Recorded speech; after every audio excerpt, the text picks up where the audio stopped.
Hello दोस्तों, कैसे हो सारे सारे खूब सारे ठीक हो। स्वागत है एक बार फिर से आपका हमारे यूट्यूब चैनल पर। तो जैसे कि आप सब बोलते हैं, हमारा जो एसएससी स्टेनो 2025 का रिजल्ट है वो डिक्लेयर कर दिया गया था। उसी दिन रात को हमारी एसएससी एक नोटिस जारी करती है जिसमें बोलती है कि भाई काफी स्टूडेंट ने दोबारा से अपील करी एसएससी से कि हमारा जो स्किल टेस्ट है वो अच्छे से चेक नहीं किया गया। तो एसएससी ने बोला कि जो हमारा रिजल्ट है वो दोबारा से रिवाइज होगा, दोबारा से हमें जो रिजल्ट है वो देखने के लिए मिलेगा। ये जो रिजल्ट है उसको विदहोल्ड कर दिया गया। तो अब काफी स्टूडेंट के मन में डाउट था कि भाई ये अचानक से क्या हो गया, पहले तो कभी देखने के लिए मिला नहीं। देखो, ऐसा नहीं होता। तुम अपने नजरिए से मत देखो। जो स्टूडेंट जिनको लगता है कि भाई हमारा स्किल अच्छा गया हुआ है, हमारे नंबर काफी अच्छे हैं, या फिर किसी का लास्ट ईयर हो सकता है, तो उन सब ने दोबारा से अपील करी एसएससी से कि उनका जो स्किल है वो दोबारा से चेक किया जाए। ठीक है। तो सबसे पहले तो मैं बोलूँ, देखो, रेयरली ऐसा चांस होगा कि उन सब बच्चों को दोबारा से चांस मिले। क्यों? क्योंकि एसएससी ने वैसे देखो रिजल्ट लेट किया था। तो मेरे ख्याल से मेरे ख्याल से बिल्कुल अच्छे से चेक वेक करके हमारा जो स्किल टेस्ट है उसके बाद ही इन्होंने रिजल्ट डिक्लेयर किया था। ठीक है। बाय द वे, अगर एक आधा स्टूडेंट होता भी है तो भाई उनका लाइफ का सवाल है। तो बाय द वे, अगर जिनको सीट एक्चुअली मिलनी चाहिए थी, अगर उनको नहीं मिली तो फिर क्या फायदा। ठीक है। तो मेरा ये बोलने का मतलब है, वो अपनी जगह सही है और हम अपनी जगह सही है। डर काफी स्टूडेंट को कि भाई हमारा नाम कहीं बाहर तो नहीं हो जाएगा, या फिर अब आगे क्या देखने के लिए मिलेगा। तो उन सब डाउट्स को क्लियर करने के लिए मैं ये वीडियो बना रहा हूँ। देखो, सबसे पहले मैं एक चीज बोल दूं आपको, ये जो हमारा एफआरटीए है, ये ये एक तरीके का फाइनल रिजल्ट ही है। ठीक है। ये एफआरटीए इन्होंने इस तरीके से दिया था। फॉर एग्जांपल, जैसे अगर मैं एक स्टूडेंट हूँ और मेरे कुछ डॉक्यूमेंट सही नहीं है, ठीक है, या तो मैंने फेक डॉक्यूमेंट्स बनाए थे, या फिर मेरे फादर का नाम मेरे डॉक्यूमेंट से सेम नहीं है, तो आगे चल के मुझे जब डॉक्यूमेंट वेरिफिकेशन होती है तो उस समय मुझे प्रॉब्लम होगी, जिससे मैं बाहर हो जाता हूँ। ठीक है। उसकी वजह से एक सीट वैकेंट हो जाती है। तो उस सीट को वैकेंट ना रखने के लिए हमें ये एफआरटीए दिया गया है कि अभी जितने भी स्टूडेंट हैं वो सारे डिपार्टमेंट के थ्रू बुलाए जाएंगे, चाहे वो मेल के थ्रू बुलाए या फिर पोस्ट ऑफिस के थ्रू बुलाए, पोस्ट के जरिए बुलाए। तो आप लोगों को बुलाया जाएगा। वहाँ पे आपके डीबी होगी, जहाँ पे मेडिकल है वहाँ पे मेडिकल होगा, जहाँ पे फिजिकल है वहाँ पे फिजिकल होगा। ठीक है। उसके बाद अगर आपके डॉक्यूमेंट सारे सही है तो आपको सीट मिलेगी। जिसके डॉक्यूमेंट्स पूरे नहीं है और उसकी वजह से एक सीट वैकेंट होती है, तो उसको दोबारा से उस सीट को दोबारा से भरा जाएगा, मतलब एक बार दोबारा से रिजल्ट जारी करा जाएगा। ठीक है। जब ये सब क्लियर हो जाएगा उसके बाद फाइनल रिजल्ट आएगा, जैसे हमारे सीजीएल का देखने के लिए मिला था। ठीक है। मतलब एक तरीके का आप बोल सकते हो वेटिंग लिस्ट की तरह, कि भाई अगर पहले वाले पास नहीं हुए तो दूसरों को चांस दिया जाएगा। ठीक है। अब बात करते हैं कि काफी स्टूडेंट ये बोल रहे थे कि भाई हमारा जो नाम है वो कहीं बाहर तो नहीं हो जाएगा। तो देखो, एक चीज मैं आपको क्लियर कर दूं, इसमें हो सकता है जिन स्टूडेंट्स ने अपील करी है, अगर वो कहीं ना कहीं सही होते हैं या फिर उनका नंबर आता है, तो कहीं ना कहीं हम लोगों को कट ऑफ ऊपर देखने के लिए मिलेगी। ठीक है। उसमें बाहर कौन कौन हो सकता है? जैसे मैं सिलेक्ट हुआ था बीआरओ में। मेरी तरह काफी स्टूडेंट है जो बीआरओ में और डीआरओ में सिलेक्ट हुए, मतलब एक एक पॉइंट से या फिर दो दो नंबर से, एक एक नंबर से जो पास हो रखे हैं, उन सबको प्रॉब्लम हो सकती है।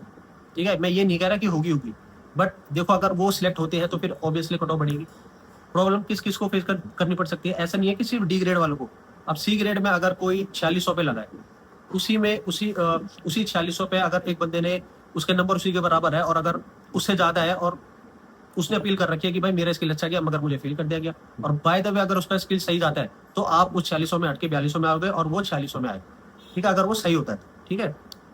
तो मतलब कहीं ना कहीं हमें हर जगह देखने के लिए मिलेगा कि हाँ भाई, चेंजेस देखने के लिए मिल सकते हैं। वैसे मुझे लगता तो नहीं कि ऐसा कुछ होगा, क्योंकि एसएससी जो है वो काफी अच्छे से सब कुछ चेक वेक करके उसके बाद ही रिजल्ट जारी करती है। वैसे हमारा रिजल्ट काफी लेट था और अब और भी लेट होगा।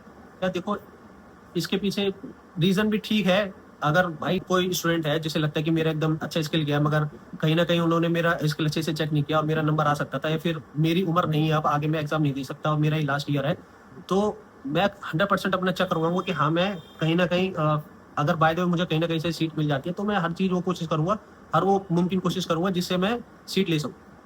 ठीक है। तो जो बच्चे ऐसा बोल रहे कि भाई कैसे बच्चे थे, कौन बच्चे थे, मतलब उनको गालियां दी जा रही है कि जिनकी वजह से हमारा रिजल्ट लेट हो गया। देखो, वो अपनी जगह सही है और आप अपनी जगह सही हो, मगर आप उनके पॉइंट ऑफ व्यू से भी देखो ना कि भाई बाय द वे अगर उनका सी ग्रेड का मैटर सही होता है, डी ग्रेड का मैटर सही होता, अच्छे नंबर है, मगर वो फेल हो गए, और बाय द वे अगर वो पास हो, तो फिर देखो ना कितना नुकसान हो सकता था उनका। तो देखो, तो उनको कोसना बंद करो। फिलहाल आप अपनी 2026 की तैयारी पे फोकस करो। काफी स्टूडेंट के कमेंट्स आ रहे थे कि भाई आप जो विद होल्ड कर दिया हमारे रिजल्ट, उसका जो रिवाइज रिजल्ट आएगा वो कब आएगा? तो देखो, एग्जैक्ट कोई नहीं बोल सकता, मैं भी नहीं बोल सकता कि कब तक ये रिजल्ट देंगे। वैसे हमारा रिजल्ट एक 1.5 महीने लेट था, तो होप्सो की एसएससी बहुत जल्दी जल्दी कर रही होगी और जल्दी से हमें रिजल्ट देखने के लिए मिलेगा। मगर ये मान के चलो कि एक से 1.5 महीना तो लगा के चलो, रिजल्ट लेट आएगा ही आएगा, मतलब इतना टाइम तो लगेगा रिजल्ट में। तो मेरा ये बोलना रहेगा कि रिजल्ट जब आएगा तब आएगा। जो डीआरडीओ और बीआरओ में सिलेक्ट थे वो 2026 की तैयारी करो, जैसे कि मैं।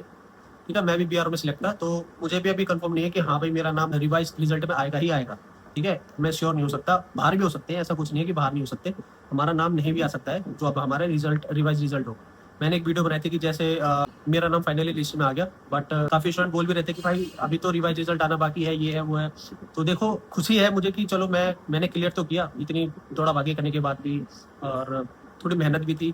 तो बस खुशी इस बात की कि हाँ भाई मेरा नाम लिस्ट में आया था। अब रिवाइज रिजल्ट आ गया, वो अब अपनी किस्मत है कि भाई अगर अगर कोई प्रॉब्लम नहीं होती तो दोबारा से रिजल्ट पे नाम देखने के लिए मिलेगा, और अगर नहीं होगी, जिनके लिए वो सीट वैल्यूएबल थी या जिनको ज़्यादा जरूरत थी और उन्हें लगता था कि हाँ हम पास है, और अगर एसएससी की गलती है तो उनको कहीं ना कहीं सीट मिलनी चाहिए। ठीक है, तो कोई बात नहीं, होपलेस नहीं होना और डिमोटिवेट नहीं होना कि भाई क्या हो गया कैसा हो गया, अपना जो है आगे की पढ़ाई करते रहो।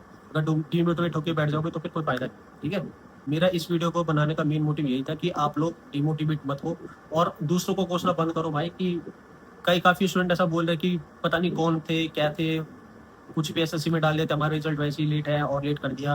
देखो उनके पॉइंट ऑफ व्यू से देखो, वो अपनी जगह सही है। ठीक है, तो किसी को गाली गलौज करना ठीक नहीं है। आप अपनी पढ़ाई पे फोकस करो, जैसे मैंने पहले बोला था, जब रिजल्ट आने से पहले बोल चुका मैं कि रिजल्ट के चक्कर में मत रहो, रिजल्ट जब आएगा तब आएगा। और अभी भी कोई नहीं बोल सकता कि जो हमारा रिवाइज रिजल्ट है वो कब तक आएगा क्या आएगा। यूट्यूब पे बोल रहे हैं 1 हफ्ते में आ जाएगा, 1 महीने में आ जाएगा, ऐसा कुछ नहीं है। वो डिपेंड करता है कि कितनी जल्दी जिन्होंने एप्लीकेशन डाली है दोबारा से रीचेकिंग की, वो कितने स्टूडेंट है। ठीक है, अगर वो 250-300 होंगे तो फिर टाइम तो लगेगा ही, अगर 2-3 होंगे तो जल्दी हो जाएगा। तो देखो इसका भी एक प्रोसीजर है, एकदम सब कुछ नहीं होता। आप फिलहाल 2026 की तैयारी पे फोकस करो, और जो आपको डेली टारगेट्स है वो आपको मिलते रहेंगे, और जो इंपॉर्टेंट टॉपिक्स है वो उसकी वीडियो भी आपको मिलती रहेगी। ठीक है, तो और एक चीज़ बोलना चाहूँगा मैं, देखो जो हमारे इस बार आपको सबको पता है टाइम सेक्शन आ गया। मैं पहले भी काफ़ी बार बोल चुका इन चीज़ों को, काफ़ी स्टूडेंट बोलते भी होंगे भाई आप एक चीज़ बार बार बोलते हो, तो देखो आप ही के भले के लिए बोलता हूँ, क्योंकि हमारी जो स्टेरो की लाइन है ना, उसमें हमारा मेन है इंग्लिश और रीजनिंग। मैं हर बार बोलता हूँ इस वीडियो में, तो देखो किसी रीजन से ही बोलता हूँ। ठीक, आप ही का फायदा होगा भाई इसमें। जीएस आप जितना मर्जी पढ़ लो बहुत कम है, तो इसलिए मैं बोलूँगा अपना मेन फोकस इंग्लिश और रीजनिंग। अब हमारा पास 1 से 1.5 महीने रह रहा है, तो उसमें सिर्फ इंग्लिश और रीजनिंग पे ज़्यादा फोकस करो। जीएस जितना पढ़ो उतना बहुत है, मतलब पूरे दिन में आप अगर 2 घंटे ही पढ़ते हो तो बहुत है। जीएस पे ज़्यादा टाइम वेस्ट मत करो, अपने रीजनिंग स्पीड में फोकस करो। स्पीड, जिसकी स्पीड और एक्यूरेसी अच्छी है इस बार रीजनिंग की, वो बाजी मार जाएगा, ये ध्यान रखना। ठीक है, और जितने ज़्यादा हो सको उतने ज़्यादा मॉक टेस्ट लगाओ। होप्स आप लोगों के जो टॉपिक्स है वो क्लियर हो ही चुके होंगे, तो होप्स आप लोगों को पता चल गया होगा कि हाँ भाई हमारा जो रिजल्ट है वो किस तरीके से आएगा, या फिर कौन कौन से स्टूडेंट है जिनको प्रॉब्लम फेस करनी पड़ सकती है, या फिर क्या क्या प्रोसीजर होता है, आप सबको समझ आ गया होगा। तो इस चीज़ की ज़्यादा टेंशन मत लो, आप सिर्फ 2026 की तैयारी करो। ठीक है, और सबको बोलना चाहूँगा ऑल द बेस्ट भाई, 2026 के लिए अच्छे से मेहनत करो।